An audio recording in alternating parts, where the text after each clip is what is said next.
पैसे कमाने के बाद निवेश करते हैं। दो ही चीज़ें होती हैं, भूतकाल में भी आपने पैसे कमाए और भविष्य में भी आप पैसे कमाएंगे और निवेश भी उसका ज़रूर करेंगे। मैं आपको लेकर के चलता हूँ कुछ डिटेल्स के ऊपर। आप वो टाइम भी जानते होंगे जब लोग शेयर बाज़ार में निवेश किया करते थे, और शेयर बाज़ार में आज भी काफ़ी सारे लोग शेयर ट्रेडिंग के ऊपर काम करते हैं और सुबह से शाम तक कंप्यूटर पर टकटकी बनाए बैठे रहते हैं, ग्राफ देखते रहते हैं कि कब ऊपर नीचे होता है, कौन सा शेयर चढ़ा, कौन सा शेयर नीचे गिरा। कुछ लोग म्यूचुअल फंड में पैसा डालते हैं, कुछ लोग फिक्स डिपॉजिट में डालते हैं, कुछ लोग गोल्ड में, कुछ लोग ETF में, कुछ लोग प्रॉपर्टीज़ में, कुछ लोग और भी किसी सोर्स में पैसा डालते होंगे, दीवारों में चुनवा के रखते होंगे, गठड़ी बना करके टॉयलेट वाले वो जो टैंक होते हैं उसमें रखते होंगे। क्योंकि आजकल छापे वापे पढ़ते हैं तो आप लोगों को पता है लोग कहाँ कहाँ से पैसे निकालते हैं और कैसे दीवारों में, फ्रेम में, फ़ोटो में, गद्दे में, कहाँ कहाँ लोगों ने छुपा करके रखे होते हैं। तो बचाने का और निवेश करने का अलग अलग फंडा है लोगों का। लेकिन समय बदल गया है, डिजिटल दुनिया है, और डिजिटल दुनिया में सबसे ज़्यादा जिस चीज़ ने आज की तारीख में जगह ली है वो है क्रिप्टो करेंसी।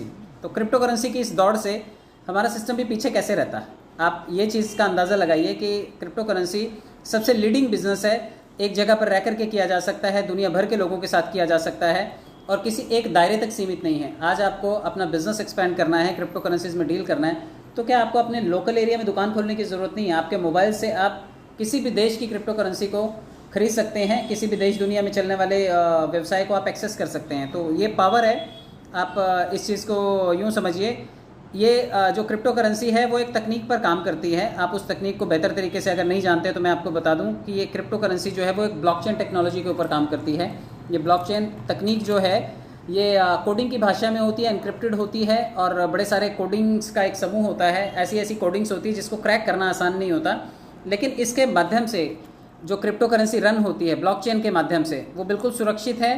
ट्रेड कर सकते हैं आप, उसमें लेन देन कर सकते हैं, बहुत कुछ किया जा सकता है। तो आपके लिए या मेरे लिए या हम सब के लिए और पूरी दुनिया के लिए सिस्टम अपने आप को इस मॉडल में कन्वर्ट करने जा रहा है जहाँ पे पूरी दुनिया उसके साथ में लेन देन कर पाएगी और व्यवसाय कर पाएगी। सिर्फ 50-55 लाख लोग उसकी हद नहीं है, उसकी हद पूरी दुनिया है। और अगर पूरी दुनिया में क्रिप्टो करेंसी से व्यवसाय किया जा सकता है, निवेश लाया जा सकता है, वैल्यू बढ़ाई जा सकती है, तो डेफिनेटली सिस्टम का ये कदम जो है वो सराहनीय कदम होगा। अगर ये जुमलेबाजी नहीं हुई और सराहनीय कदम हुआ तो कितना कुछ हो सकता है, आप इसका अंदाज़ा लगाइएगा। मैं आपको सबसे पहले इस टेक्नोलॉजी के बारे में बता देना चाहता हूँ कि टेक्नोलॉजी जो है उसका नाम है ब्लॉकचेन।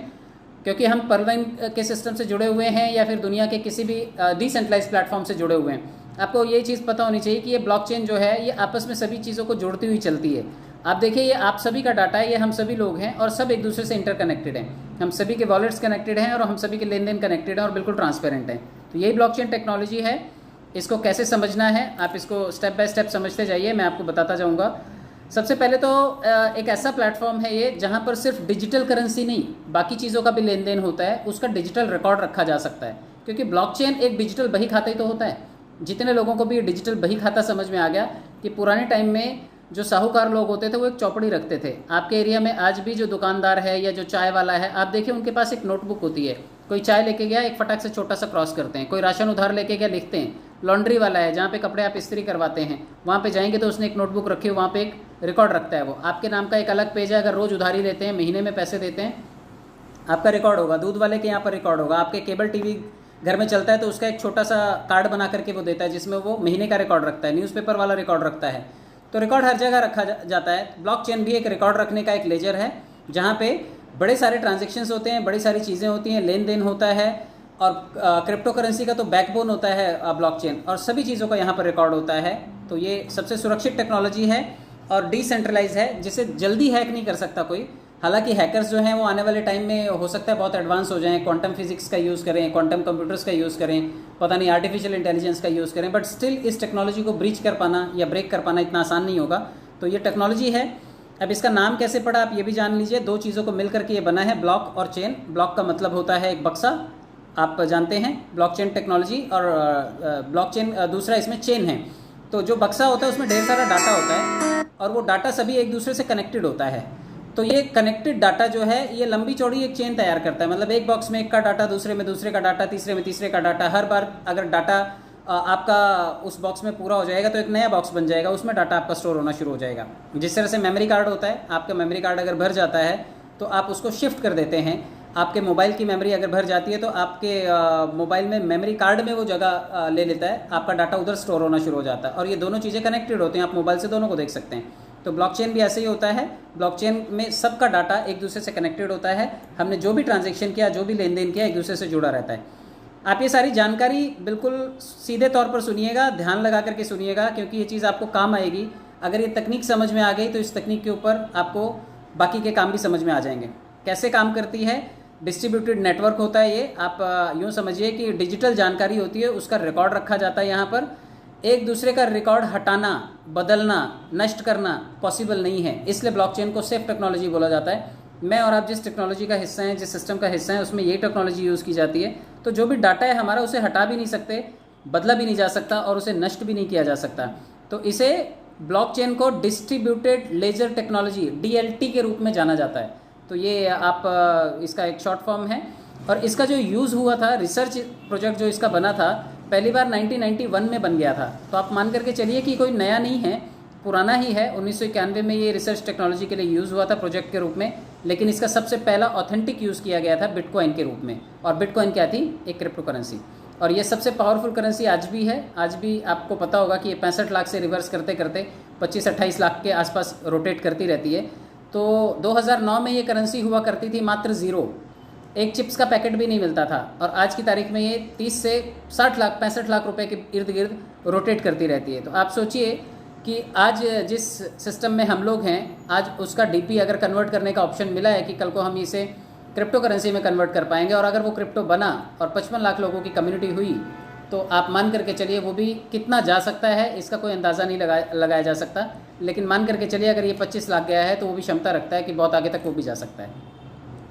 अब आपको ये भी समझना पड़ेगा कि जो ब्लॉकचेन है, जब उसका डेवलपमेंट हुआ तो छोटे व्यवसाय, क्रिप्टो बाज़ार और या फिर डिस्ट्रीब्यूशन जो होता है ना, जो सामान लेन देन होता है या फिर जो प्रोडक्शन होता है, इन सभी चीज़ों में उसका यूज़ होता है ब्लॉकचेन का। आप इसके अलावा इसकी अपॉर्चुनिटीज़ देख लीजिए कहाँ कहाँ पर ये यूज़ होता है।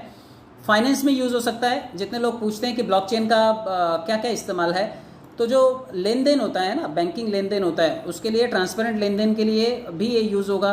हेल्थ के लिए आपको मालूम है कि आप जब ब्लड टेस्ट करवाते हैं, आपका रिकॉर्ड डिलीट हो जाता है, अगली बार फिर से ब्लड टेस्ट करवाना पड़ता है और पुराने रिकॉर्ड का आता पता ही नहीं होता है। किसी ने एक्सरे करवाया, किसी की TB की रिपोर्ट है, किसी के हार्ट किडनी का रिपोर्ट है, आप देखिए फाइलें संभाल करके नहीं रखते हैं लोग। लेकिन ब्लॉकचेन टेक्निक का अगर इस्तेमाल किया जाए तो सब डाटा, बचपन से लेकर के बुढ़ापे तक का सारा डाटा मिल जाएगा कि हेल्थ में कब कब और क्या क्या हुआ था। हेल्थ सेक्टर के अलावा जो डिफेंस सेक्टर है उसमें इसका इस्तेमाल होता है, कंस्ट्रक्शन में हो सकता है, एंटरटेनमेंट की चीज़ों में, गवर्नमेंट के बहुत सारे प्रोजेक्ट्स में इसका यूज़ हो सकता है। मैंने पढ़ा था न्यूज़पेपर में कि यूपी में ज़मीन आवंटन का जो काम है, ज़मीनों का जो लेखा जोखा है या प्रॉपर्टी का जो लेन देन है, वो भी ब्लॉकचेन पे होने की तैयारी हो रही है। मुझे लगता है साउथ में, तमिलनाडु वगैरह में या चेन्नई वगैरह में ब्लॉकचेन टेक्नोलॉजी का ऑलरेडी इस्तेमाल ज़मीन की रजिस्ट्री या दुनिया भर के कामों में होता है, क्योंकि ज़मीन के मामले में सबसे ज़्यादा धांधली होती है। तो ये ब्लॉकचेन का इस्तेमाल बड़ी सारी जगहों पर हो सकता है। जो गाड़ियों के रजिस्ट्रेशन होते हैं, गाड़ियाँ चोरी हो जाती हैं, ब्लॉकचेन टेक्नोलॉजी की वजह से ये चीज़ें संभव नहीं होंगी। बीमा, इंश्योरेंस जो लोग निकालते हैं, इंश्योरेंस का पूरा रिकॉर्ड, चाहे वो हायर एजुकेशन के सर्टिफिकेट्स हों। आपको मालूम है सरकार ने भी एक डिजिटल लॉकर बनाया था जिसमें आप अपने डिजिटल डॉक्यूमेंट्स को सेव कर सकते हैं।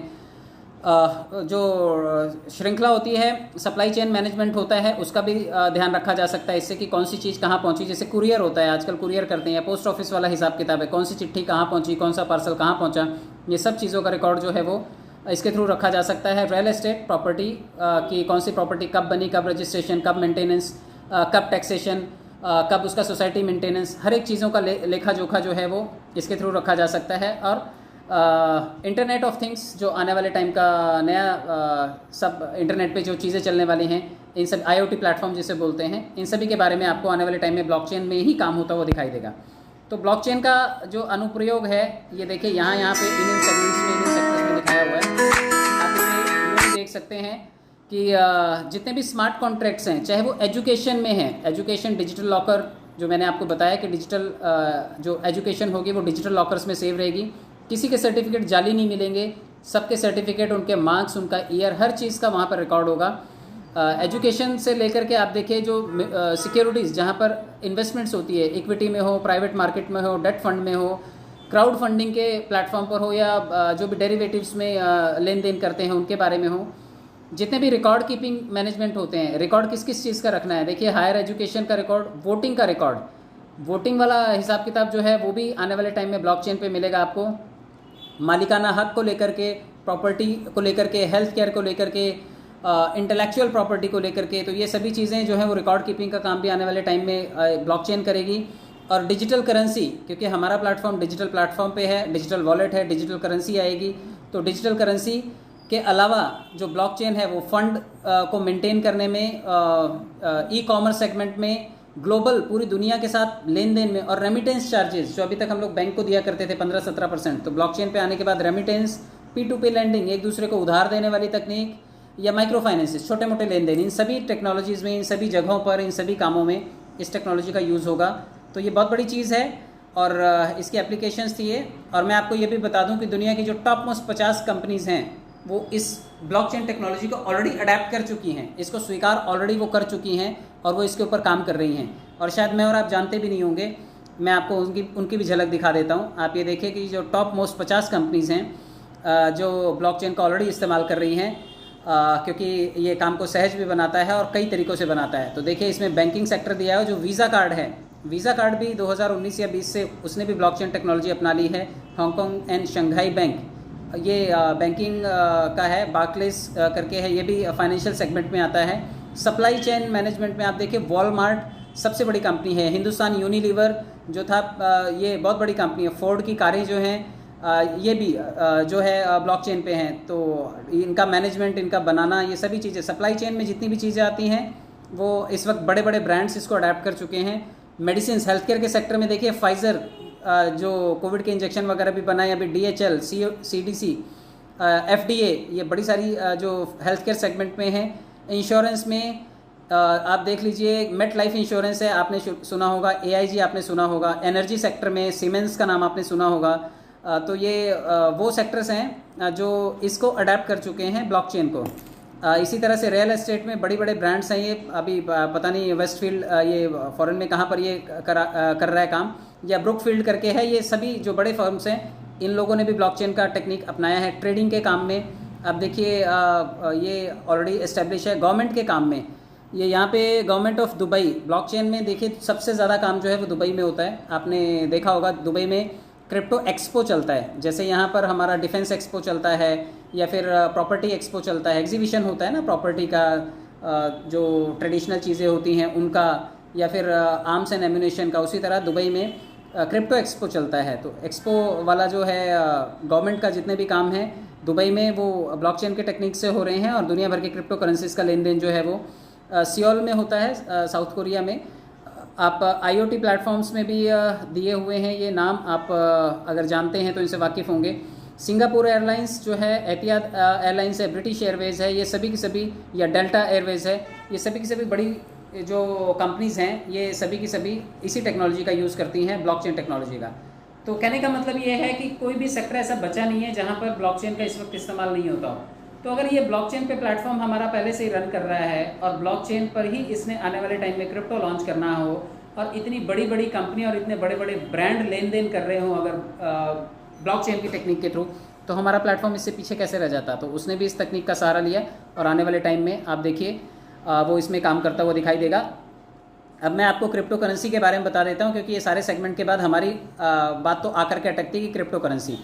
तो जिस तरह से हर देश की अपनी एक करेंसी होती है, अर्थात मुद्रा जो हम यूज़ करते हैं, और उसका एक नाम भी होता है। जैसे भारत में हम इसे रुपया बोलते हैं, अमेरिका में डॉलर बोलते हैं, अरब में रियाल बोलते हैं, नेपाली रुपया होता है, जैसे बांग्लादेश में टका बोलते हैं, तो रूस के सिक्के को रूबल बोलते हैं। तो इस तरह से जो अलग अलग, चीन का युआन बोलते हैं, तो ये सभी जो अलग अलग देशों की अलग अलग मुद्राएं, उनका एक नाम होता है।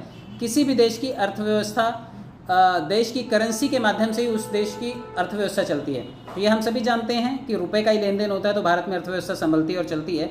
लेकिन क्रिप्टो करेंसी की बात करें तो क्रिप्टो करेंसी एक ऐसी मुद्रा है जो एक कंप्यूटर के एल्गोरिदम पे चलती है। कंप्यूटर के एल्गोरिदम पे चलने की वजह से आप देखिए कि इसका मेन काम जो है, एक मिनट, पेज डिस्प्लेस हो गया। जो क्रिप्टो करेंसी है वो एक ऐसे एल्गोरिदम पे बनी है जो कंप्यूटर के ऊपर आधारित है, और ये ऐसी मुद्रा है जो किसी भी देश की सरकार लागू नहीं करती, क्योंकि ये एक डिसेंट्रलाइज मुद्रा होती है। किसी राज्य का या किसी केंद्र का इस पर कोई अथॉरिटी नहीं है, ये एक स्वतंत्र मुद्रा है और डिजिटल स्वरूप होता है। और इस डिजिटल स्वरूप को प्रोटेक्ट करने के लिए क्रिप्टोग्राफी का इस्तेमाल होता है, क्योंकि मेरे या आपके बटुए में से क्या गायब हो जाता है, एक कोड ही तो गायब हो जाता है। उस कोड को प्रोटेक्ट करने के लिए मल्टीपल कोड्स होते हैं, जिसे क्रिप्टोग्राफी बोला जाता है। तो आप इसको समझिए कि ये अपने आप में एक नई तकनीक है। कैसे बनती कैसे है ये, क्योंकि जिन लोगों को ये पता हो कि ये क्रिप्टोग्राफी के थ्रू बनती है, तो बड़े बड़े कंप्यूटर जो होते हैं वो खास फार्मूला एक यूज़ करते हैं या फिर एक एल्गोरिदम कहा जाता है, जिसका यूज़ करके माइनिंग करते हैं। बड़े सारे लोग माइनिंग वर्ड से वाकिफ़ होंगे। क्रिप्टो करेंसी बनाने के लिए माइनिंग का काम किया जाता है, और जब ये माइनिंग होती है तो जाकर के क्रिप्टो करेंसी बनती है। करीब 4000 वर्चुअल करेंसीज बाज़ार में है। हालांकि ये पुराना डाटा है, इस वक्त बहुत सारी करेंसीज हैं। इसी वर्चुअल करेंसी को जो माइनिंग करके क्रिएट होती हैं, इन्हें क्रिप्टो करेंसीज बोला जाता है। नॉर्मल करेंसी को कोई ना कोई संस्था कंट्रोल करती है, जैसे जो देशों की मुद्राएं होती हैं उन्हें देश कंट्रोल करते हैं, लेकिन क्रिप्टो करेंसी को कोई भी कंट्रोल नहीं करता है। ये इंटरनेट पे हैं और फ्रीली रोम करती हैं। चलिए, क्रिप्टो करेंसी को मतलब कंट्रोल करना आसान नहीं होता, और किसी भी एक देश या राज्य की अथॉरिटी पर इनका नियंत्रण नहीं होता। अब मैं आपको ये बताता हूँ कि कैसे आप इन्वेस्ट कर सकते हैं क्रिप्टो करेंसी में। सबसे बड़ी बात आती है कि हम क्रिप्टो करेंसी समझ तो गए, अब हमें इसमें इन्वेस्ट भी करना है। तो क्रिप्टो करेंसी में आसान सा सीधा सा तरीका होता है ट्रेडिंग करना। अब आप अभी तक अपने डीपी को सिर्फ ले करके इधर उधर कर सकते थे, आप उसको ट्रेड नहीं कर सकते थे। आप उसको व्यापार के लिए मल्टीप्लाई करके या उसका यूज़ करके कुछ और चीज़ खरीदने के लिए अभी तक इस्तेमाल नहीं कर सकते थे। लेकिन अगर ये क्रिप्टो के स्वरूप में कन्वर्ट हो गया, क्योंकि सिस्टम ने ये लिखा है कि ये डीपी जो है वो क्रिप्टो में कन्वर्ट हो जाएंगे, स्वैप कर पाएंगे आप इनको, तो खरीदना और बेचना चीज़ें संभव हो जाएंगी। और इस वक्त जो ट्रेंडिंग क्रिप्टो करेंसीज है उसमें बिटकॉइन, इथेरियम, डॉगी कॉइन, कार्डेनो, ये काफ़ी सारी करेंसीज हैं जिनका इस्तेमाल लेन देन करने के लिए शुरू है, और बहुत अच्छे से लोग 4-5 चीज़ों के नाम जानते हैं। लेकिन मैं आपको एक चीज़ और बता दूं कि इसका जो यूज़ है, यूज़ करने के लिए आपको डिजिटल कॉइन को उसी तरह से यूज़ करना है या उसी तरह से निवेश करते हैं हम इसमें, जिस तरह से हम लोग सोना खरीदते हैं। सोना हम खरीदते हैं और इसे रखते हैं, अपने अलमारी में रखते हैं, या आपके घर में छोटा गोदरेज का लॉकर बना रखा होगा, आपने उसमें रखा होगा, और नहीं कुछ तो बैंक को भाड़ा देते होंगे आप साल का, और वहाँ जाकर के आपने अपनी ज्वेलरी रखी होगी। तो कुछ कंपनियाँ भी अपने प्रोडक्ट और सर्विसेज के लिए आजकल क्रिप्टो में पेमेंट लेने लगी हैं। तो यूज़ इसका है क्रिप्टो का कि आप सोना चांदी खरीद सकते हैं इससे। जितने लोगों को भी लगता है कि हाय बैंक में कैसे लेंगे, मत लीजिएगा बैंक में कम लीजिएगा, आप सोना खरीद लीजिएगा, आप हीरा खरीद लीजिएगा, मोती खरीद लीजिएगा, ज़मीन और प्रॉपर्टी खरीद लीजिएगा, क्योंकि बहुत सारी कंपनियां ये चांस दे रही हैं कि आप इस क्रिप्टो करेंसी से लेन देन कर सकते हैं, उन्हें पेमेंट कर सकते हैं। पिज़्ज़ा खरीद सकते हैं आप इससे, और ज़मीनें खरीद सकते हैं, और प्रॉपर्टी खरीद सकते हैं, ये तो मैंने बताया। और काफ़ी सारे ऐसे देश हैं जो कानूनी वैधता पर इसके विचार कर रहे हैं, क्योंकि ये इंटरनेट के ऊपर आधारित मुद्रा है। आप इसकी ग्रोथ को नहीं रोक पाओगे, कोई कंट्री इसको कंट्रोल नहीं कर पाएगा। इसलिए कंट्री चाहती है कि भाई जब हम इसे रोक ही नहीं सकते तो इसके लेन देन से कुछ तो कमाई हो जाए। तो जैसे अभी आपको पता है कि गवर्नमेंट ऑफ इंडिया ने भी कुछ टैक्सेशन के स्लैब्स इस पर लगाए हैं, लेकिन कुछ देशों ने उसके लिए रियायत भी रखी हुई है। चलिए मैं आगे आपको समझाने की कोशिश करता हूँ। क्रिप्टो करेंसी या डिजिटल करेंसी। अब ये क्रिप्टो करेंसी और डिजिटल करेंसी का सबसे ज़्यादा नाम लोगों ने कब सुना? जब वित्त मंत्री श्रीमती निर्मला सीतारमण ने जब घोषणा की थी कि वर्चुअल एसेट पे हम लोग टैक्स लेंगे और वो भी 30% टैक्स हम लगाएंगे, तब लोगों को समझ में आया था कि पर्ल वाइन में कहीं हम ऐसा तो नहीं कर रहे कि कहीं हमारे को टैक्स वैक्स तो नहीं देना पड़ेगा, हमारा उसमें दायरे में आता है क्या। तो जितने भी वर्चुअल एसेट्स हैं, चाहे आप कौन बनेगा करोड़पति में खेलें और वहाँ से 1 करोड़ रुपया जीतें, तो सरकार कहेगी कि 30 लाख इसमें से मेरे, 30% टैक्स मुझे चाहिए और ये आपको देना पड़ेगा। ये पॉलिसी है। आप जुआ खेलें, 3 पत्ती खेलें, रम्मी खेलें, ड्रीम 11 में अपनी टीम बनाएं, ये सभी डिजिटल प्लेटफॉर्म से कमाई हुई आमदनी है। क्रिप्टो करेंसी से कोई भी आमदनी करें, सरकार कहती है कि हमें 30% टैक्स चाहिए और हमें लेना है। गिफ्ट में भी अगर आप किसी को क्रिप्टो करेंसी देते हैं तो जिसको गिफ्ट दिया उसको बेचारे को भी टैक्स भरना है। तो ये अभी तक का मॉडल है। हालांकि इसमें अमेंडमेंट होंगी आने वाले टाइम में। सरकारों को भी पता है कि एक ऐसी पावरफुल चीज़ है जिसको हम रोक नहीं पाएंगे, तो इसको थोड़ा सा कैसे रेगुलेट किया जाए इसके ऊपर ज़रूर वो लोग काम करेंगे। इसका थोड़ा सा स्टेटस भी देख लीजिए। रिजर्व बैंक भी अपना डिजिटल रुपीज़ लॉन्च करेगा, ये आप सभी जानते हैं, ये आप सभी अनाउंसमेंट में सुन चुके हैं। जैसे भारतीय रिजर्व बैंक जो है वो भारतीय करेंसी को कंट्रोल करता है, प्रिंट करता है, हिसाब किताब रखता है, छापता है, लेकिन क्रिप्टो करेंसी एक ऐसी चीज़ है जिसको छापने का, प्रिंट करने का ही कोई खर्चा नहीं है, सब बच जाता है, सिर्फ और सिर्फ लेन देन होता है। इसलिए भारत सरकार भी तो अपना जो CBDC लाना चाहती है, सेंट्रल बैंक डिजिटल करेंसी, क्योंकि प्रिंट करने का खर्चा नहीं, पेपर का खर्चा नहीं, मेंटेन करने का खर्चा नहीं, नकली असली का खर्चा नहीं, तो डिजिटल करेंसी सरकार भी लाएगी क्योंकि उसका लेन देन आसान। और सोचिए हम तो 55 लाख लोगों की कम्युनिटी हैं और सिस्टम ने अनाउंस किया कि भाई क्रिप्टो आएगा, लेकिन भारत सरकार तो 140 करोड़ लोगों की कम्युनिटी है और 140 करोड़ लोगों की कम्युनिटी, 7.5 अरब लोगों की कम्युनिटी में से अगर 140 करोड़ लोगों की कम्युनिटी, अगर 1.5 अरब लोगों की कम्युनिटी किसी क्रिप्टो में आ जाएगी या कोई डिजिटल एसेट्स के लेन देन में आ जाएगी तो कितना बड़ा अपने आप में मार्केट है। तो दूरदर्शिता का अंदाज़ा आप इससे भी लगा सकते हैं कि भारत सरकार खुद भी अपना आने वाले टाइम में डिजिटल करेंसी लॉन्च करेगी, लेकिन वो डिजिटल करेंसी केंद्र सरकार के अधीन होगी। केंद्र सरकार सेंट्रलाइज तरीके से, भारतीय रिजर्व बैंक उसका देख रेख करेगा या उसका ट्रांजेक्शन जो है वो संभालेगा। तो भविष्य क्या है आप समझिए। अगर वो CBDC आता है तो भारत में इस वक्त कितने लोग जानते हैं क्रिप्टो करेंसी के बारे में? अगर आप में से लोग नहीं जानते हैं तो आप इस 10 करोड़ की भीड़ का हिस्सा नहीं हैं। अगर आप जानते हैं तो इस 10 करोड़ की भीड़ में आप भी हैं। अगर क्रिप्टो करेंसी नाम आपने सुना है तो आप मान के चलिए आप 10 करोड़ लोगों की भीड़ का हिस्सा हैं और करीब इन 10 करोड़ लोगों का 6 लाख करोड़ रुपया भारतीय मार्केट में क्रिप्टो में सिर्फ लगा हुआ है। आप अंदाज़ा लगाइए कि 6 लाख करोड़ रुपया हर भारतीय जो कि इस सिस्टम में इन्वेस्टर है, 10 लाख करोड़ की भीड़ में है, उसने लगभग कुल मिलाकर के 6 लाख करोड़ रुपए का इन्वेस्टमेंट क्रिप्टो करेंसी में कर रखा है। तो जब 10 करोड़ लोग हैं तो भारत सरकार 10 करोड़ लोगों को नौकरी तो देने वाली नहीं है। 10 करोड़ लोगों के लिए कोई रोजगार का और साधन तो पैदा होने वाला नहीं है। हाँ, MSME लोन्स वो प्रोवाइड कर सकती कि लोन ले लो, लोन लेके धंधा खोल लो, लेकिन लोन लेकर के धंधा खोलने जैसी तो ये धंधा है कि आपने एक छोटे से पैसे में एक धंधा खोला, हो सकता है कि इस पे आने वाले टाइम में कोई रियायत मिले। तो मैं तो इसे बिजनेस की तरह ही देखता हूँ कि लोग अगर क्रिप्टो में ट्रेडिंग कर रहे हैं उसी तरह तो शेयर बाजार में भी ट्रेडिंग कर रहे हैं। शेयर बाजार एक रेगुलेटेड एंटिटी है जबकि क्रिप्टो बाजार एक अनरेगुलेटेड एंटिटी है। इसलिए सरकार चाहती है कि ये टैक्सेशन के दायरे में हमारी देखरेख में हो और हमारा कंट्रोल रहे। कोई दिक्कत नहीं है, अगर ऐसा भी होता है तो कम से कम एक नया बाजार क्रिप्टो बाजार बन के उभरेगा। अगर शेयर बाजार चल सकता है, सराफा बाजार चल सकता है, तो क्रिप्टो बाजार भी चल सकता है।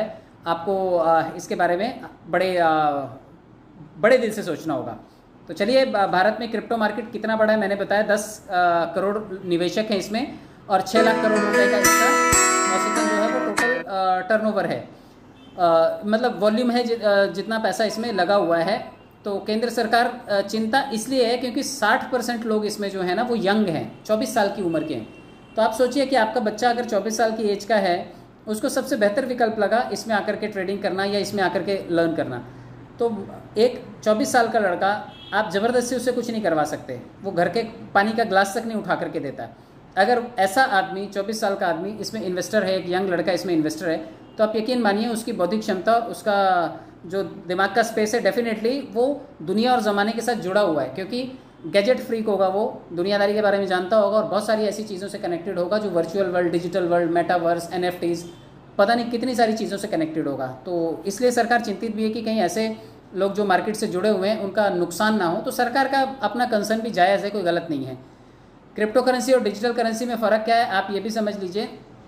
क्रिप्टो करेंसी आम करेंसी से अलग है क्योंकि आप इसे छू नहीं सकते, आप इसे देख नहीं सकते, आप इसे कहीं रख नहीं सकते और रेगुलेट भी नहीं कर सकते इसको। यही सबसे बड़ी दुविधा है और दुनिया की किसी भी सरकार का इस पर कोई कंट्रोल नहीं है। 1000 से ज़्यादा क्रिप्टो करेंसीज चलन में है, ये पुराना डाटा है, और 308 से ज़्यादा क्रिप्टो एक्सचेंज हैं। आप सोचिए कि 308 से ज़्यादा दुकानें हैं जहां पर ये मिलता है और वो सभी की सभी ऑनलाइन दुकानें। अगर आपको क्रिप्टो खरीदना है तो ऑनलाइन दुकान पे जाना है और आपको ये क्रिप्टो मिल जाएगा। आपके मोबाइल में प्ले स्टोर से एप्लीकेशन डाउनलोड करनी है और आपका काम हो गया, दुकान खुल गई। अब आपको लेन देन करने के लिए आप आज़ाद हैं। तो 2009 में मार्केट की शुरू हुई थी, मार्केट की शुरुआत जब हुई थी करेंसी की, क्रिप्टो करेंसी मार्केट में आया था और भारत में तो काफ़ी टाइम से आप इसे देख ही रहे हैं, ट्रेंडिंग है। और डिजिटल करेंसी जो है केंद्रीय बैंक जो CBDC देना चाहता है वो डेफिनेटली वो भी लेकर के आएगा और भारत सरकार चाहती है कि इन सभी चीज़ों पर रेगुलेशन रहे, कोई दिक्कत नहीं है। एक चीज़ और ये भी समझना है कि आप जब इस करेंसी के फील्ड में आते हैं तो भारत सरकार, क्योंकि हम सभी लोग भारत में रहते हैं, तो 2018 में भारत में क्रिप्टो करेंसी को बैन लगा दिया गया था। जितने लोग आज भी 2018 के बाद नींद से जागे नहीं हैं उनको सबको लगता है बैन है, उसके बाद उन्होंने अखबार नहीं पढ़ा है। तो आपको ये बताना पड़ेगा कि भैया ये 2018 की खबर थी। तो 2020 में सुप्रीम कोर्ट में मामला पहुंचा तो सुप्रीम कोर्ट ने हटा दिया। उन्होंने बोला कि भैया ऐसे किसी को बैन नहीं किया जा सकता, आप इसको रेगुलेट करने के बारे में सोचें। गंभीर चिंताएं जाहिर की और 13 नवंबर 2021 को पहली बार पीएम मोदी ने भी क्रिप्टो करेंसी के बारे में सवाल किए। आपको मालूम होगा उन्होंने जब उसकी चर्चा की थी तो बहुत तेज़ी से उस वक्त मार्केट उठा था। तो आप ये बात 21 की है। और इसके बाद 18 नवंबर 2021 को सिडनी में भी एक बार फिर से उन्होंने अपनी चिंता जाहिर की थी, और वो क्या चिंता है वो मैं आगे बताऊंगा आपको। क्रिप्टो करेंसी में लोगों की रुचि भी बढ़ी है और पिछले कुछ महीनों में काफ़ी सारी चर्चा भी है। और जितने भी ब्रोकर हाउसेज हैं, आप लोग गूगल पे जाइएगा, कॉइन मार्केट कैप पे जाइएगा, वहाँ पे कॉइन मार्केट कैप टाइप कीजिएगा और आप चेक कीजिएगा कि कितने का बाज़ार है क्रिप्टो बाज़ार इस वक्त। भारत में 100 मिलियन, मतलब मैंने बताया 10 करोड़ के आसपास लोग जो हैं वो इसमें इन्वेस्टर हैं, और पूरी दुनिया में सबसे ज़्यादा इन्वेस्टर भारत से ही है। मतलब ये 10 करोड़ लोग भी पूरी दुनिया के बाकी लोगों को एक साइड में रख दो और भारत के 10 करोड़ एक साइड में रख दो, तब भी हम लोग ज़्यादा हैं। इसका मतलब अभी पूरी दुनिया को ही कुछ नहीं पता है क्रिप्टो करेंसी के बारे में। तो आपसे कोई बात करेगा तो कलेजा मुँह को आना स्वाभाविक है, कोई गलत बात नहीं है। पढ़ाई नहीं की है लोगों ने, लेकिन ये लेटेस्ट टेक्नोलॉजी है और आने वाले टाइम में काफ़ी कुछ आपको देखने को मिलेगा। तो इसमें एक्सपर्ट लोग भी काम कर रहे हैं और जो नौसिखिए हैं, छोटे शहरों में रहने वाले लोग हैं, वो लोग भी इसमें इन्वेस्टर हैं। 6 लाख करोड़ रुपए की क्रिप्टो करेंसी में अब तक की इन्वेस्टमेंट है। आपको ये नंदन नीलेकनी साहब के बारे में भी पता होगा। आधार कार्ड जो है हमारा इन्हीं की देखरेख, इन्हीं की सुपरविज़न में बना, और इनका कहना है कि इसके बारे में विचार करना चाहिए। और क्रिप्टो करेंसी के पक्ष में इन्होंने बयान दिया है कि इसका इस्तेमाल, क्रिप्टो एसेट्स का इस्तेमाल देश में और ज़्यादा वित्तीय समावेश के लिए किया जा सकता है। फंड इसमें लिक्विडिटी अगर आएगी तो ये देश का ही फ़ायदा होगा, अगर देश के युवा इसमें पार्टिसिपेंट होंगे तो इनका ये कहना है। और ये इन्फोसिस के भी चेयरमैन हैं। तो और भारत सरकार की भी नज़र है क्रिप्टो पर।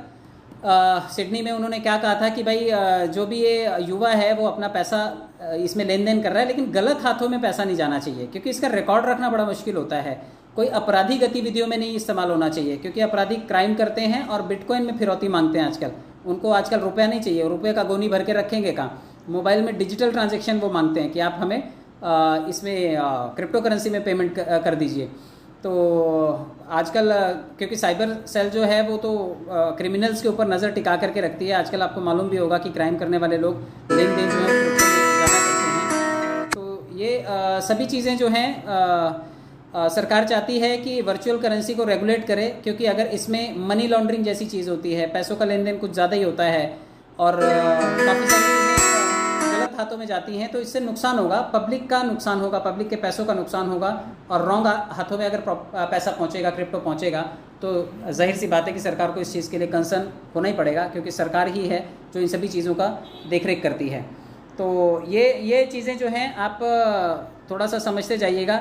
और जो जितने भी यंगस्टर्स हैं ना, वो बिल्कुल चाहते हैं कि ये चीज़ करने दी जाए हमें, क्योंकि जो मैंने बताया कि इसमें 6 लाख करोड़ रुपए निवेशित हैं, तो वो हर आदमी के अगर पकड़े जाएं तो 5 से 10 हज़ार रुपये लगा करके जो इन्होंने काम किया है, जो 5 से 10 हज़ार रुपये लगा करके आप इसमें काम कर रहे हैं, इसमें नहीं, वो नेक्स्ट पेज में है, तो लगभग 9,000 रुपये प्रत्येक व्यक्ति के इसमें इन्वेस्टेड है। अगर 10 करोड़ लोग इसमें इन्वेस्टर हैं तो लगभग 9,000 रुपये प्रति व्यक्ति इसमें इन्वेस्टमेंट किया हुआ है। अब देखिए यहाँ पर देशों की अलग अलग राय है। तो भारत सरकार चाहती है कि इसको बैन हो जाए, और ऐसा चाहती थी, लेकिन सुप्रीम कोर्ट ने उनको डंडा कर दिया कि आप इसे रेगुलेट करने पर विचार कीजिए, बंद नहीं किया जा सकता। तो कुछ नियमों में कई देशों में ढील भी है। साउथ कोरिया का जो वित्त मंत्रालय है, क्रिप्टो प्रॉफिट्स पर टैक्स लगाने की योजना करीब 1 साल के लिए उसने टाल दिया है। वो इसलिए भी टाल दिया है क्योंकि जो यंग लोग इसमें स्टार्टअप करके बैठे हैं, निवेश करके बैठे हैं, उनको मौका तो मिले। आप लोन दे करके धंधा चालू करवाना चाहते हैं कि लोन ले लो, उधार ले लो, आधार कार्ड से उधार कार्ड ले लो तुम, और जा करके धंधा कर लो। तो धंधा करेगा आदमी, सफल होगा नहीं होगा, वही चीज़ तो इसमें भी लागू होती है कि आपने एक धंधा खोला है, वो सफल होगा या नहीं होगा, उसके लिए समय देना चाहिए। अचानक से इतना परसेंटेज का टैक्स लगा देना वो अपने आप में सही नहीं है। वो आनंद फानंद में किया गया फैसला, जिसके बारे में हम जानते ही नहीं है, उसको भी हम करना चाहते हैं। तो ये चीज़ जो है थोड़ी कम होनी चाहिए। और मैं आपको बता दूं क्यों इसमें निवेशक आना चाहते हैं, क्योंकि पर डे का अगर आप रेवेन्यू देखेंगे ना, बाइनेंस जैसा जो इकलौता एक्सचेंज, मैंने बताया 308 के आसपास एक्सचेंजेस हैं, अब 350 से ज़्यादा होंगे। बाइनेंस जो है वो टॉप पे एक्सचेंज है, जहाँ पर 3.4 मिलियन डॉलर्स का पर डे ट्रांजैक्शन होता है। अब ये मिलियन के बिलियंस में पहुंच गए होंगे। इसी तरह से ये सारे के सारे एक्सचेंज हैं जो ब्लैक कलर में आपको दिखाई दे रहे हैं, ये सभी के सभी एक्सचेंज हैं, दुकानें हैं जहां पर क्रिप्टो मिलता है। और 38% जो लेन देन और कारोबार होता है वो बाइनेंस पे ही होता है। और 3.5 मिलियन डॉलर्स के आसपास का पर डे का इसमें जो है वो रेवेन्यू जनरेट होता है। तो आप बाकी के ये देख लीजिएगा, मैं ये PDF भी शेयर कर दूंगा बाद में। तो क्रिप्टो व्यवसाय जो है आप सभी जानते हैं, क्रिप्टो का व्यवसाय बड़ी तेज़ी से ग्रो हुआ है। और आप इस व्यवसाय में युवा क्यों आना चाहता है, आप देखेंगे तो 2021 पिछला साल, मैं और आप पिछले साल में भी थे, हम लोग कोरोना की बलि नहीं चढ़े, हम लोग घर में थे, लेकिन घर में रह करके कुछ लोग क्रिप्टो में लेन देन कर रहे थे। और आपको मालूम है क्रिप्टो करेंसी का व्यवसाय जो है वो 2021 में लगभग 800 अरब डॉलर था। मार्केट वैल्यू, मार्केट कैपिटलाइजेशन की बात करें तो 800 अरब डॉलर था। और 2022 तक लगभग 3 गुना यानी कि 2.5 खरब डॉलर तक पहुंच गया। आप मुझे बताइए, कोई भी धंधा ग्रोइंग होगा तो क्या उसमें आदमी किस्मत नहीं आजमाएगा, धंधा नहीं करना चाहेगा? तो 10 करोड़ लोगों ने उस चीज़ में रिस्क लिया, लेकिन आप वॉल्यूम देख रहे हैं, 8 अरब डॉलर से 2.5 खरब डॉलर तक व्यवसाय बढ़ा। डेफिनेटली उसमें बहुत सारे लोगों ने पैसा अच्छा कमाया होगा। तो जब कमाया है तभी तो इतना बड़ा वॉल्यूम बढ़ा है। ढेरों क्रिप्टो करेंसीज हैं, लगभग 16,000 डिजिटल कॉइन्स हैं आज की तारीख में मार्केट में। आप इन डिजिटल कॉइन्स की बात करेंगे, 16,000 करेंसीज हैं जिसको आप जा के ट्रेड कर सकते हैं और लेन देन कर सकते हैं। मार्केट कैप जो मैंने बताया, जो कि 2021 में था लगभग 800 अरब डॉलर और अब पहुंच गया है 2.5 खरब डॉलर। तो 2.5 खरब डॉलर की अर्थव्यवस्था अगर कोई चीज़ हो, बहुत बड़ा बिजनेस है और कोई भी चाहेगा कि उसमें निवेश करें। इस चलती हुई मार्केट का फ़ायदा हम भी उठाएं। ज़बरदस्त उतार चढ़ाव भले ही देखने को मिले, लेकिन लोग चाहेंगे कि इस भीड़ का हिस्सा बने, इस रेस का हिस्सा बने। अब आपको खाता खोलने के लिए कुछ चीज़ें करनी पड़ेंगी, क्योंकि काफ़ी सारे लोग चाहते हैं कि वो पैसा जो है वो अपने बैंक में लें। तो बैंक में कैसे लेंगे? अभी बड़े सारे लोगों ने आज पूछा कि अब तो बैंक का लेन देन बंद हो गया, अब क्या करें? बल्कि अब आसान हो गया। आपको क्या करना है कि आपको सबसे पहले सही क्रिप्टो एक्सचेंज को पहचानना है कि क्रिप्टो एक्सचेंज कौन सा है। ढूंढो आप उसको, उसमें प्ले स्टोर से डाउनलोड करो, उसमें अपना खाता क्रिएट करना है। आपको नाम, ईमेल, फ़ोन नंबर वगैरह डाल करके खाता क्रिएट करना है। बैंक अकाउंट को उसमें कनेक्ट कर सकते हैं आप। ट्रांजैक्शन करने के लिए जो लेन देन करेंगे आप कर सकते हैं। भारत सरकार क्रिप्टो एक्सचेंज से जुड़ने की अनुमति देती है, आप उससे जुड़ सकते हैं। वैल्यू वाली करेंसी में करें निवेश, यानी कि आपको चेक करना है कि टॉप 10 करेंसीज जो हैं, टॉप 20 करेंसीज जो हैं, उनको आप स्टडी करें। और जब अपने सिस्टम की कोई करेंसी आए तो आप उसमें भी सोच समझ करके अपनी समझदारी के हिसाब से निवेश करें। अलग अलग डिजिटल करेंसी का रेट अलग अलग होगा, कोई भी एक जैसी कीमत की नहीं होती, कोई बहुत कम होती है, कोई बहुत ज़्यादा होती है। तो ये आपको स्टडी करना पड़ेगा। क्रिप्टो करेंसी एक्सचेंज कौन कौन सी हैं, आप कौन सी दुकान में आप अपना खाता खोल सकते हैं? प्ले स्टोर से आप सबसे सरल होगा बाइनेंस को डाउनलोड कर लेना, आप इसे डाउनलोड कर सकते हैं। बाकी बहुत सारे एक्सचेंजेस है यहाँ पे दिया हुआ है। हुबोई जो है वो जापान का है, वो भी डाउनलोड कर सकते हैं आप। कॉइनबेस है, CoinDCX है, ओकेक्स है, ये जापान का है शायद। तो काफ़ी सारे जो एक्सचेंजेस हैं आप इनको देख सकते हैं और आपको जो कन्वीनियंट लगे। WazirX है जो भारत में है, बाइनेंस वाली ब्रांच है। आप इन सभी एप्लीकेशंस को देख सकते हैं। इनमें से कुछ एक्सचेंजेस आप डाउनलोड कर सकते हैं और आप अपना लेन देन का काम क्रिप्टो एक्सचेंज से शुरू कर सकते हैं। क्रिप्टो एक्सचेंज में क्या करना होता है? क्रिप्टो एक्सचेंज क्या होता है? एक्चुअली एक डिजिटल मार्केट प्लेस होता है। जैसे आपको सब्जी खरीदनी होती है तो सब्जी की दुकान पे जाना पड़ता है, आपको सोना खरीदना हो तो ज्वेलर की दुकान पे जाना पड़ता है, आपको कपड़े खरीदने हो तो कपड़े वाले के पास जाना पड़ता है। इसी तरह से आपको जब क्रिप्टो खरीदना होता है तो क्रिप्टो एक्सचेंज के पास जाना पड़ता है। शेयर बाज़ार में जब निवेश करना होता है तो ट्रेडिंग अकाउंट खोलना पड़ता है। उसी तरह से क्रिप्टो में निवेश करने के लिए क्रिप्टो अकाउंट खोलना पड़ेगा। तो क्रिप्टो एक्सचेंज में जाकर के आप वहाँ पर अकाउंट खोल सकते हैं। मैंने कई सारे नाम गिनाए, इसमें CoinDCX, CoinSwitch, कुबेर, ये काफ़ी सारे हैं जो यूज़र फ्रेंडली हैं। आप इनके बारे में स्टडी कर सकते हैं। काम कैसे करता है ये आप देखिए कि crypto currency exchange crypto currency के खरीदार और विक्रेता के बीच एक इंटरमीडिएट होता है। मैं और आप अगर सामान खरीदें तो बीच में कोई मध्यस्थ होना चाहिए। दो लोगों की शादी के बीच में एक बिचौलिया होता है, एक मध्यस्थ होता है, अगुआ होता है, वो जोड़ता है दोनों को कि भाई दोनों परिवारों के बीच में सेटिंग करवाने के लिए एक आदमी है। प्रॉपर्टी का जब लेन देन होता है आप देखिए मध्यस्थ होता है। तो इसी तरह से जो ये ब्रोकर हाउस होता है या फिर ये जो क्रिप्टो ट्रेडिंग का एक्सचेंज होता है, ये ब्रोकर की तरह काम करता है। आप लोगों के लेन देन को ये सेफ रखता है। तो आप अपनी चीज़ें खरीद सकते हैं, निवेश कर सकते हैं बेच सकते हैं उसी एक्सचेंज पे, बहुत कुछ आप उस एक्सचेंज पे कर सकते हैं। अब मैंने बताया आपको कि क्रिप्टो करेंसी, तो ये देख रहे हैं आप क्रिप्टो करेंसीज, इसमें बिटकॉइन है जो सबका पेरेंट करेंसी है, आज सबसे ज़्यादा महंगा यही है। इसके अलावा बड़ी सारी करेंसीज़ हैं, रिपल है, लाइटकॉइन है, वेव्स है। अब ये सारी करेंसीज़ हैं, इनमें से कुछ करेंसीज़ हैं जो सरकार चाहती है कि बैन हो, क्योंकि उनका लेन देन बिल्कुल ट्रांसपेरेंट नहीं है। वहाँ पे मनी लॉन्ड्रिंग में, क्रिमिनल एक्टिविटीज़ में उनका सबका गड़बड़ हो सकता है काम। तो जो क्रिप्टो करेंसीज गड़बड़ हैं उसकी स्टडी कर लीजिएगा। 5, 7, 10, 20 ऐसी करेंसीज हैं जो लेन देन के लायक नहीं हैं, तो उसमें नहीं करना है क्योंकि वो क्रिमिनल एक्टिविटीज़ में होती है यूज़। बाकी की सारी आप कर सकते हैं। डॉगी कॉइन है, इथेरियम है, ये बड़े सारे ऐसे कॉइन्स हैं जिनके बारे में आप लेन देन कर सकते हैं। और आने वाले टाइम में अगर अपने प्लेटफॉर्म की कोई करेंसी आएगी तो वो भी इसी में से कोई एक छोटा सा चेहरा बना करके वो भी खड़ी होगी यहाँ पर, तो उसमें भी पूरी दुनिया लेन देन करेगी। अगर इतने सारे प्लेटफॉर्म्स पे पूरी दुनिया लेन देन कर रही है तो हमारा भी एक तूफान आएगा, या हमारा भी एक टाइम आएगा, हमारी भी एक करेंसी अगर लिस्ट होगी तो उसमें हमारा भी फ़ायदा होगा। तो क्योंकि हम लोग ऑलरेडी बहुत बड़ी कम्युनिटी हैं। बिटकॉइन जो सबसे पावरफुल करेंसी है इस टाइम क्रिप्टो करेंसी में, उसकी भी कम्युनिटी 22 से 25 लाख लोगों की है, ज़्यादा की नहीं है। तो ये क्रिप्टो करेंसीज़ हैं और आप इसमें निवेशक बतौर निवेशक आ सकते हैं और आप इसमें अच्छा कर सकते हैं। और मैं आपको ये भी बता दूं, कुछ करेंसीज़ ऐसी भी जो हैं जो सबसे सस्ती क्रिप्टो करेंसीज़ हैं, कहीं इसके चक्कर में अटक करके आप अपना पैसा अटका करके ना बैठें कि सस्ता रोए महंगा रोए एक बार, सस्ता रोए बार बार। तो हो सकता है इसमें से किसी में पैसे अटका करके आप बैठ जाएं, तो हो सकता है काफ़ी टाइम तक अटका रहे। हालांकि ये बहुत कचरे के भाव मिल जाएंगे आपको, लेकिन आप ले सकते हैं। और इन सभी के मेकर्स जो हैं, इन्होंने सबने अपने आपको किसी न किसी एक्सचेंज पे लिस्ट कर रखा है, तो आपको अलग अलग जगह पर अलग अलग करेंसीज मिल जाएंगी। तो मुझे लगता है कि आज के लिए इसके फ़ायदे भी आप जान लीजिए, क्योंकि आप क्रिप्टो करेंसी में आएंगे तो आप इसके फ़ायदे से वाकिफ़ ज़रूर रहिए। ऑनलाइन मोड पे हम लोग लेन देन करते हैं तो इसकी सिक्योरिटी बड़ी स्ट्रांग होती है, इसका सबसे बड़ा फ़ायदा है। और जो टेक्निक होती है क्रिप्टोग्राफी, वो आप जानते हैं, जिसकी वजह से ये स्ट्रांग होता है। धोखाधड़ी की संभावना नहीं होती। मैं और आप बैंक से जब नोट का बंडल लेते हैं, हो सकता है उसमें नोट कम हो, कई बार लोग शिकार हो जाते हैं, जबकि क्रिप्टो करेंसी के साथ ऐसा नहीं होता। आप किसी के साथ भी एक्सचेंज करेंगे तो .00001 भी है तो वो उतना ही ट्रांसफ़र होगा, उससे कम नहीं, उससे ज़्यादा नहीं।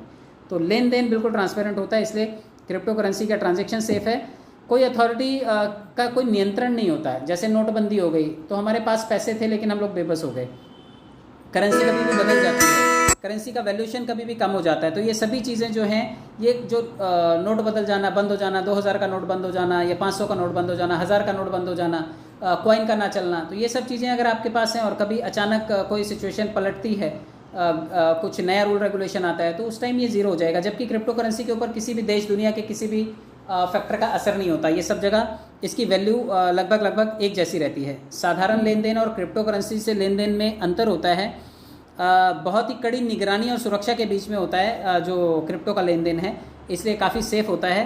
तो आपको डरने की ज़रूरत नहीं है, बल्कि आप एक सेफ्टी जोन में जा रहे हैं। धन छुपा करके रखने वालों के लिए बहुत सुनहरा अवसर है ये। जितने लोगों को लगता था हाय हमें तो टैक्स देना पड़ेगा, हमें तो ये करना है वो करना है, भैया स्विस बैंक में रख लेना अपना पैसा। हालांकि ये एडवाइस देना वाजिब नहीं है और मैं कोई इसे प्रोफेशनल भी नहीं मानता, ये एक व्यंग्यात्मक तौर पर ही मैं इसे कह रहा हूँ। लेकिन आप अपने पैसों को कहीं पर भी स्टोर कर सकते हैं, कहीं पर भी सोना खरीद सकते हैं, कहीं पर भी लैंड खरीद सकते हैं। अगर सरकार की नज़र में जैसे हम लोग टैक्स बचाना चाहते हैं, उसी तरह से इसमें भी बचत के बड़े सारे रास्ते होते हैं जिसको आप ट्रैक कर सकते हैं, सीख सकते हैं। वो मैं नहीं बताऊंगा, वो गलत काम हो जाएगा। क्रिप्टो करेंसी के नुकसान भी हैं, कोई प्रमाण नहीं होता है इसका। हम लोग कहते हैं कि भैया तुम्हारे खाते से एक बार चला गया तो माता का माल है, फिर वापस नहीं लौटता है। कोई ट्रांजैक्शन हो जाता है तो हो गया, पैसे वापस नहीं मिलते हैं इसमें। यदि किसी के पास कोई कॉइन किसी ने हैक कर लिया, बड़े सारे लोग बोलते हैं कि सर मेरे तो खाते से निकाल लिया गया, वो तो सेंट्रलाइज बैंकिंग से भी निकाल ले, कोई आपके पेटीएम गूगल पे से भी निकाल ले गलती से OTP लेकर के, तब भी आप कुछ नहीं कर सकते। दोबारा आईडी मिलती नहीं है इसमें। अगर आपकी आईडी खो जाए, पासवर्ड अगर आप भूल जाते हैं, क्योंकि अब जब ये क्रिप्टो करेंसी के मॉडल में आएगा तो ये स्मार्ट कॉन्ट्रैक्ट, स्मार्ट चेन और डिफरेंट कोडिंग से लैस हो जाएगा आपका वॉलेट। तो फिर उसके बाद अगर आप उसका पासवर्ड भूल गए तो आप अपने वॉलेट में खजाना तो पड़ा होगा लेकिन आप निकाल नहीं पाएंगे उसको। इसलिए पासवर्ड और जो भी आप इसमें ट्रांजैक्शन पासवर्ड वगैरह लगा रहे हैं वो आपको हमेशा संभाल करके रखने हैं, वो खोने बिल्कुल भी नहीं हैं। आई होप आपको ये बात समझ में आई होगी और मैंने कोशिश की कि आपको अपनी ताकत का एहसास हो कि हम लोग एक बड़ी कम्युनिटी हैं और एक बड़ी कम्युनिटी मिल करके बहुत कुछ कर सकती है। जब इतने सारे साथी हों एक दूसरे के साथ में तो एक एक साथी बन करके ताकत बनता है और बहुत ताकतवर चीज़ आने वाले टाइम में, अगर सिस्टम ने जुमलेबाजी नहीं की और सही टाइम पे अनाउंस करने के बाद सही टाइम पे लोगों को दी, यकीन मानिए बहुत बड़ी पावर के रूप में पर्ल वाइनर्स जितने भी हैं वो उभरेंगे ज़रूर। बहुत बहुत धन्यवाद, आप सब लोगों ने मुझे सुना, बहुत पेशेंसली सुना और बहुत ज़्यादा लंबे टाइम तक सुना। Thank you so much.